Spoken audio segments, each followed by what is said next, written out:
Good evening, ladies and gentlemen. My name is James Roberts. Welcome to the October 9th edition of Effective, Efficient, Affordable, and above all, accountable to you.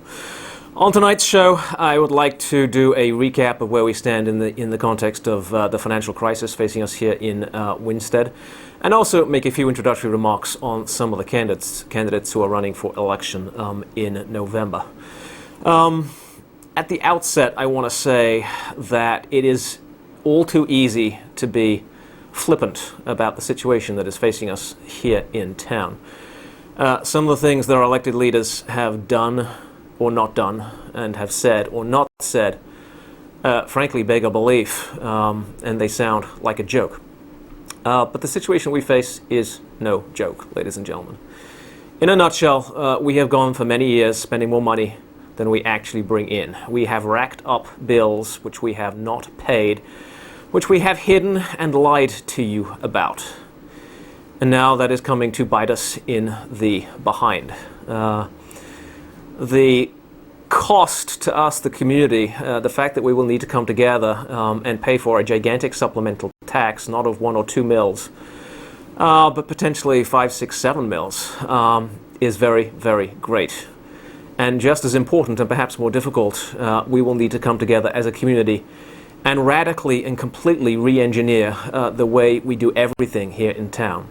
The way we do politics, the way we do government, the way we do services, the way we do costs. We will need to come together as a community to pay for our mistakes, and we will need to come together as a community to actually change the way we do business. This is not a serious matter, and if I sound flip at times, forgive me. In terms of where we stand today, it is a matter of one step forward and several steps back.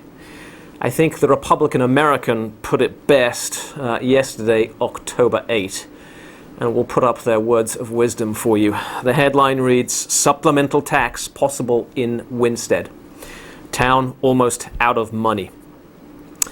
Selectmen are leaning towards issuing a supplemental tax to make sure the town does not run out of money, which could force the schools to close. This, ladies and gentlemen, believe it or not, this is the step forward. Finally, we have a recognition amongst the majority Democrats on the Board of Selectmen that we have a problem. They have been denying it for month after month after month. But finally, we have an admission that we do have a problem, that problem will cause the need for a supplemental tax, that without that, we will be closing the schools.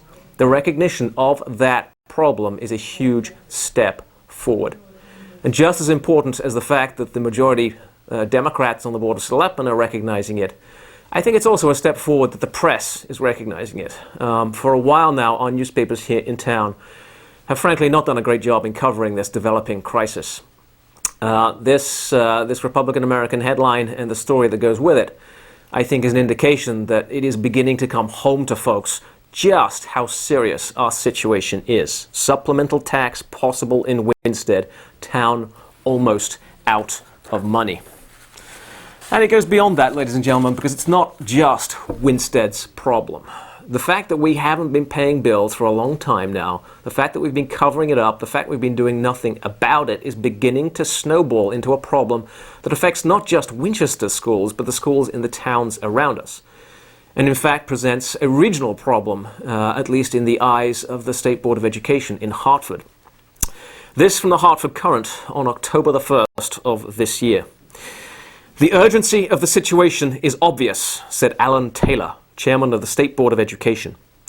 The district, which is Winchester, the district has only 1,250 students. But Taylor said the situation could affect more students if Winchester can't pay the vendors who provide shared services, such as special education or transportation services to many districts. "I think that counts as scary," says Taylor. "We have created a problem here in Winchester which is affecting our neighborhood towns and affecting the broader state. It's scary for us, the idea that we're running out of money, the idea that we could be closing our own schools. But it's scary to Hartford, the fact that that contagion is spreading from Winchester to the towns around us. We have a problem. It's a problem we've known about, it's a problem we've made, and it's a problem that it is now our responsibility to fix." So the question arises, what are we doing? What are we doing as a community? What are our elected leaders actually doing now that they have belatedly recognized this problem? Once again, let us turn to the newspapers. October 8th, the Register Citizen. After the Board of Selectmen put off making a decision Monday night on possible solutions to Winchester's cash flow issues, the town's children and parents remain in limbo, wondering if the schools will close in December. What are we doing about it, ladies and gentlemen? Precious little, it would seem. A number of words stand out from this article. Board of Selectmen put off making a decision. Put off making a decision on possible solutions. Town remains in limbo, wondering if the schools will close. We can do better than this, ladies and gentlemen. We have to do better than this if we are to solve our problems. Mayor Marianne Welcome offered the following in the Hartford Courant, October 3rd. Mayor Marianne Welcome said she had hoped the state would find a way to advance the money. This is kind of how Marianne Welcome thinks about life, ladies and gentlemen. A problem arises, she denies it, she hides it, she covers it up. When she can hide it no longer, she tries to make it somebody else's problem, tries to get someone else to pay for the mistakes that Winchester has made. Having put our own school system in jeopardy, having put the school systems of our neighboring towns in jeopardy, having put the school systems of towns across the state in jeopardy by our failure to pay our bills, Marianne Welcome would like to double down and would like to make it the state's taxpayers' job to pay Winchester's bills. I don't think anyone is signing up for that plan, Mayor Welcome. Fortunately, that's not the only suggestion that has been made as to how to deal with the situation. Although many of the other suggestions coming out of our Board of Selectmen remain woolly-headed and ass backwards, if you'll excuse the expression. At Monday's meeting of the Board of Selectmen, October 7, the town manager suggested that we should raise a supplemental tax without going to the public for a vote. That's right, ladies and gentlemen. He decided that it would be a really good idea if we were to give this Board of Selectmen the right to raise taxes without a referendum. We in Winchester raise taxes and adopt budgets by voting on them. The town manager would like you to abandon that practice and start raising taxes simply at the whim of the Board of Selectmen, and this Board of Selectmen in particular. This is the logical step building on the Democrats' desire to abolish water and sewer and take over water and sewer's non-voting revenue-raising powers. This is a terrible idea, ladies and gentlemen. I appreciate the irony of an Englishman talking about no taxation without representation and consent. But no citizen in this town should consent to have this Board of Selectmen, of all boards of selectmen, have the power to raise taxes without a popular vote. It's simply unacceptable. That's not the only unacceptable answer that's floating around.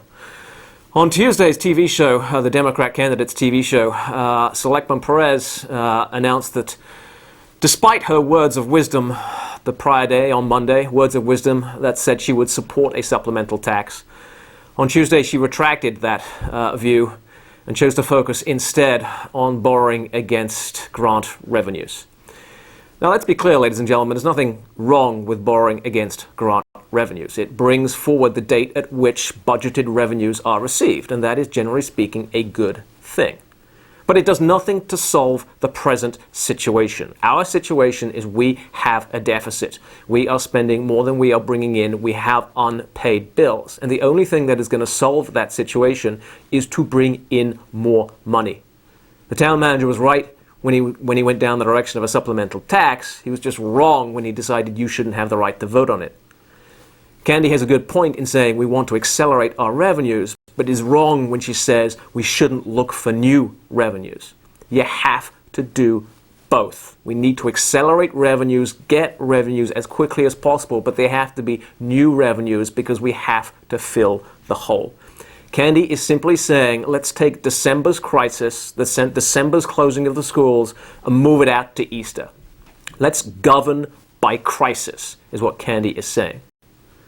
Now, I'm not quite sure, ladies and gentlemen, whether there's anyone in this town who would be willing to authorize the Board of Selectmen, this Board of Selectmen, to borrow a nickel given what they have done with the tens of millions of dollars that they have had under their stewardship.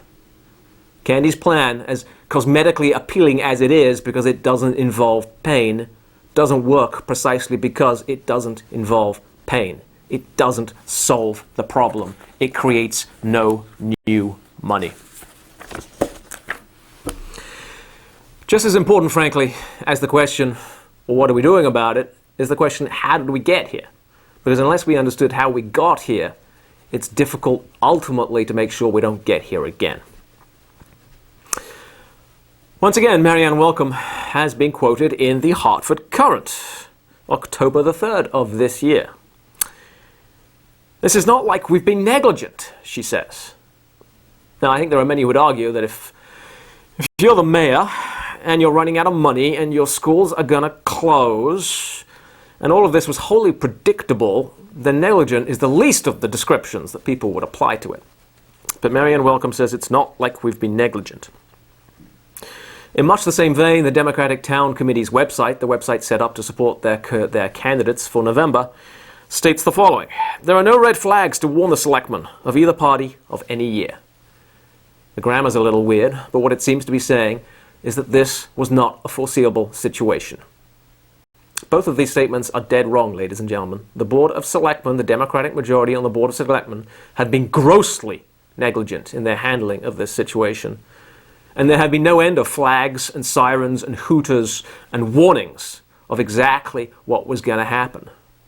You've heard it from me for the last 6 months. What was going to happen? A supplemental tax or a bankruptcy. That's what's going to happen. So what is the Board of Selectmen? What are the Democrat majorities? What's their story on how we got there? Well, to them, quite frankly, it's all a gigantic surprise. This is some exotic, mysterious, chaotic situation that arose out of nowhere. It was not foreseeable. It happened in the last week, day, hour, minute. Perhaps it's Henry's fault. Perhaps it's Water and Sewer's fault. Perhaps it's the Republicans' fault.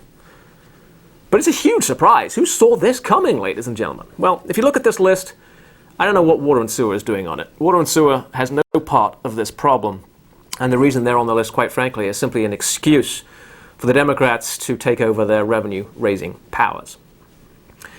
Is it Henry's fault? No, ladies and gentlemen, it's not Henry's fault. Henry is accused of stealing some $2 million over the course of 10 years. Henry has not been seen in the building for a year. There has been plenty of time for the Democrats to do whatever needs to be done in the budget to compensate for whatever they believe Henry may or may not have done. And as to the idea that this is the Republicans' fault, there hasn't been a Republican administration here in town for 6 years. If the Democrats over a 4-year period were unable to undo whatever damage they think happened 6 years ago, then I'm not quite sure what they were in power for to begin with. The simple answer, ladies and gentlemen, to paraphrase, it's the budget, stupid. It's the budget that has caused us this problem. We passed a budget that didn't pay all of the unpaid bills. We knew going into this budget that we had millions and millions and millions of dollars of unpaid bills. How did we know that? Because the Board of Education told us that. Back in May, the Board of Education sent out a flyer. This nice green flyer. Some of you probably got it in the mail. The flyer referred to millions in unpaid bills. With uncharacteristic swiftness, the town manager responded in an email to the superintendent of schools. I read with interest that the BOE flyer in the mail today indicated the town has millions in unpaid bills. So that I can properly address this falsehood, please advise me of the source and details that lead you to make such an erroneous statement. So in May, just weeks before the end of the year, which actually showed us having $2.25 million in unpaid bills, the Board of Ed told us, told the people, told the Board of Selectmen, told the town manager there were millions in unpaid bills, and the town manager called the superintendent a liar. He said, there are no unpaid bills. So the superintendent responds with a list of unpaid bills. The superintendent responds with a list in May of unpaid bills that shows that by the end of the year, in June, just 6 weeks later, there will be over $2 million in arrears. And furthermore, he shows that it's a chronic, ongoing problem, that the prior year there was $1.2 million in unpaid bills. But that was not good enough for our Democratic Board of Selectmen. Despite being told that there are millions of dollars in bills, despite being given evidence that there are millions of dollars in bills, they chose to go ahead with a budget that ignored them. If we go to the open letter that Selectmen Perez, Clausen, Renzullo, DeVita, and Welcome sent to the taxpayers dated May 20th, 2013. $1 million will go into the fund balance, not towards operations, to begin to build up the decimated fund balance and repair our credit rating. The budget opponents also claim that the town is not paying its bills. This is not accurate, period. The deficit does not need to be paid down in 1 year. The Democrats said in writing to you that they would rebuild the fund balance and restore our credit rating. You recall that the credit rating was lowered twice and then withdrawn, and we still have no fund balance. The Democrats said the town was paying its bills, that there were no unpaid bills, when they've been told and given evidence of unpaid bills, a flat-out lie. And finally, they told you that the deficit doesn't need to be paid down in 1 year. This was the central premise of Candy Perez's budget, that there were no unpaid bills, that even if such things existed, they didn't need to be repaid, and that quite frankly, you could run the town without a fund balance. Those were the central promises that Candy made. Unfortunately, it didn't work out so well. Because if you don't include bills in the budget, but you actually do have to repay those bills, then you have nowhere to go to find the cash to do that except from going off the payroll. We passed a budget that didn't pay our past bills. The only way we have been able to raise the cash to pay those bills is to take it away from payroll. And that is why we find ourselves in a situation, as Superintendent Danahy has stated today in the Register Citizen. Danahy said the outstanding bills from last year prevent the BOE from meeting its obligations with any of its creditors. Over the past several years, we have been unable to pay our bills as they came due.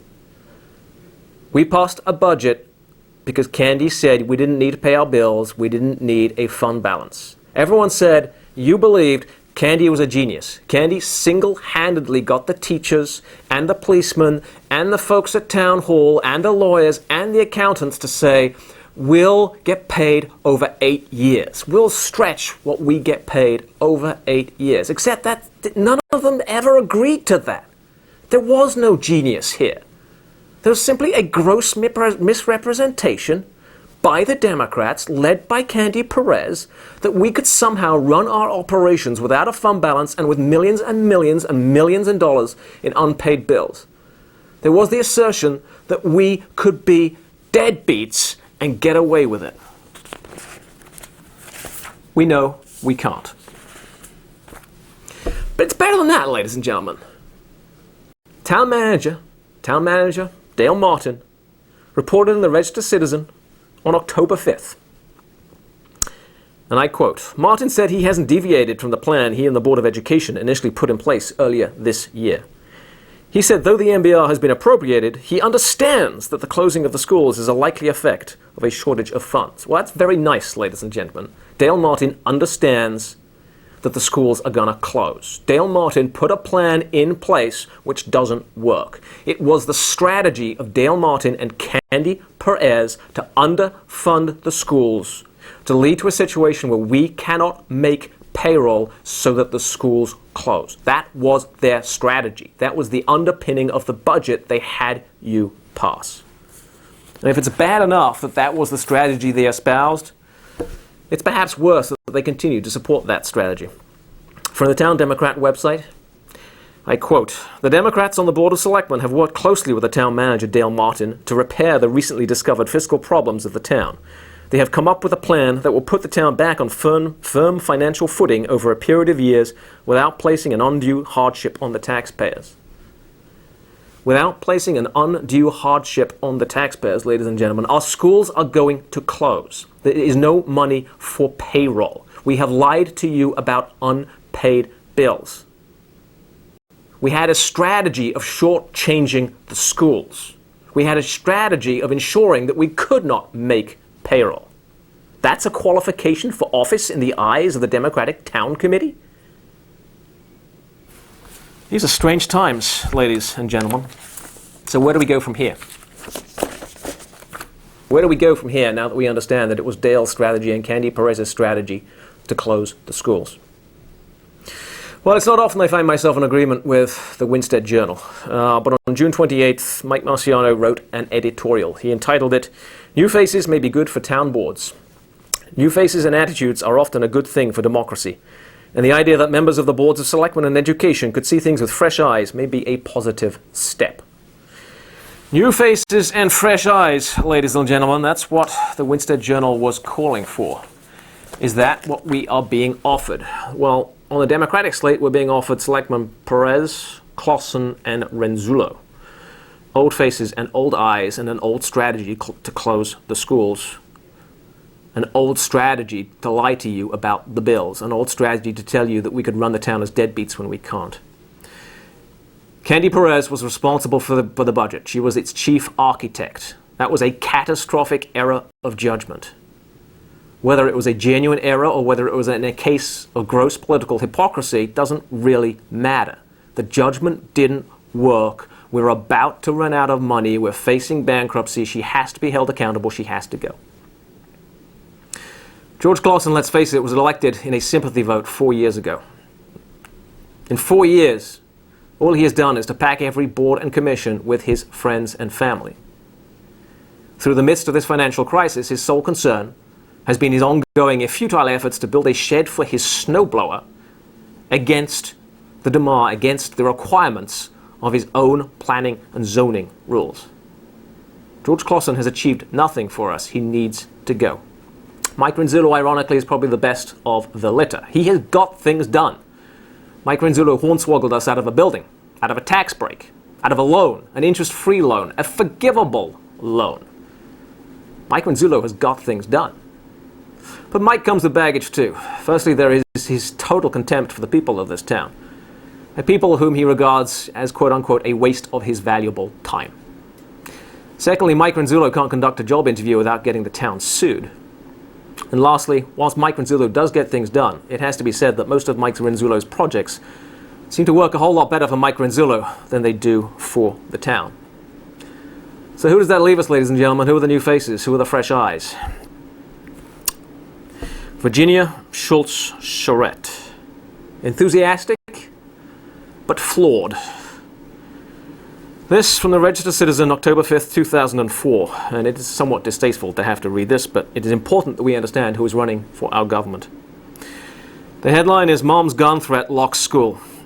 Officers from the Winchester Police Department arrested Virginia Schultz Charette, age 53, of 74 Wetmore Avenue in connection with the incident. Her threat was, I guess what I have to do is get a rifle and go over to Pearson School and start shooting, and shoot some people to get some attention. As it turned out, it was a frustrated person venting her anger, says Police Chief Nicholas Guerrera. It's just unfortunate that she picked that way to do it. I guess what I have to do is get a rifle and go over to the Pearson School and start shooting, and shoot some people to get some attention. The behavior described in this article is utterly reckless. The judgment described in this article is utterly lacking. We cannot have reckless behavior, flaws in judgment, at the heart of our government. That leaves us just one candidate, ladies and gentlemen, on the Democrat slate, Loretta Tremblay. I don't know Ms. Tremblay. I'm sure she's a wonderful candidate. The website describes her as being affiliated with MoveOn.org. I leave it up to you to decide whether MoveOn.org is, in your minds, a good education ground, a good background for someone who needs to face the intricacies of an impending municipal bankruptcy. On the Board of Education side, the situation with the incumbents is not much more encouraging.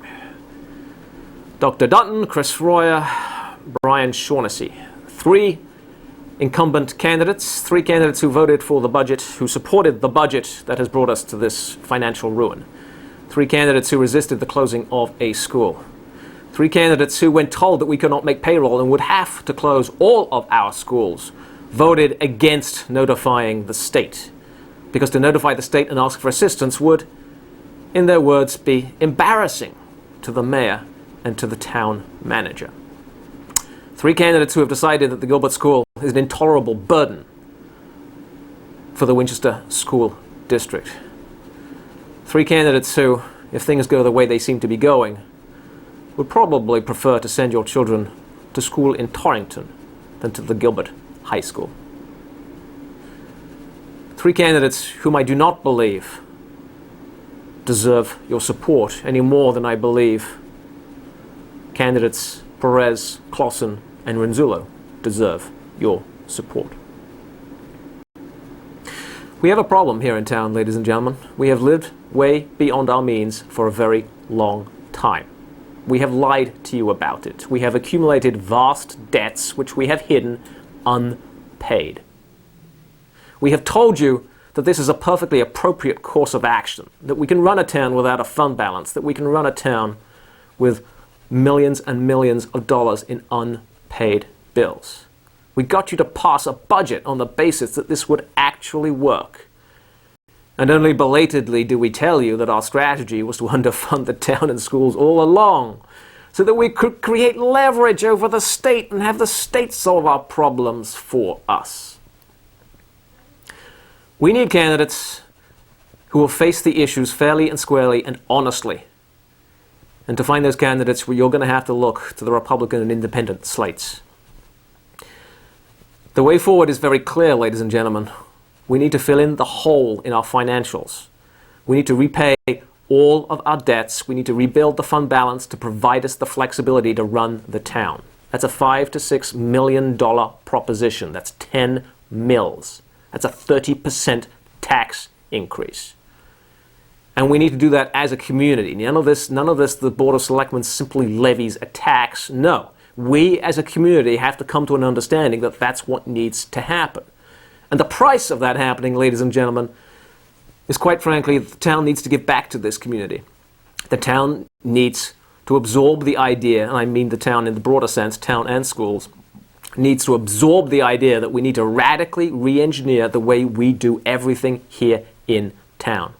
We have to make our services effective and efficient and affordable, and we have to make our government accountable. That's what we have to do. We cannot proceed on the basis of simply lying to you, of telling you that we can be deadbeats, that the math, the budgetary math that applies to all of us in our personal lives shouldn't apply to Winstead. That's not right, ladies and gentlemen. We do need to pay our bills. We do need to be responsible. We do need to be truthful. We need to get the people's business done. And we need to elect the people who will get the people's business done.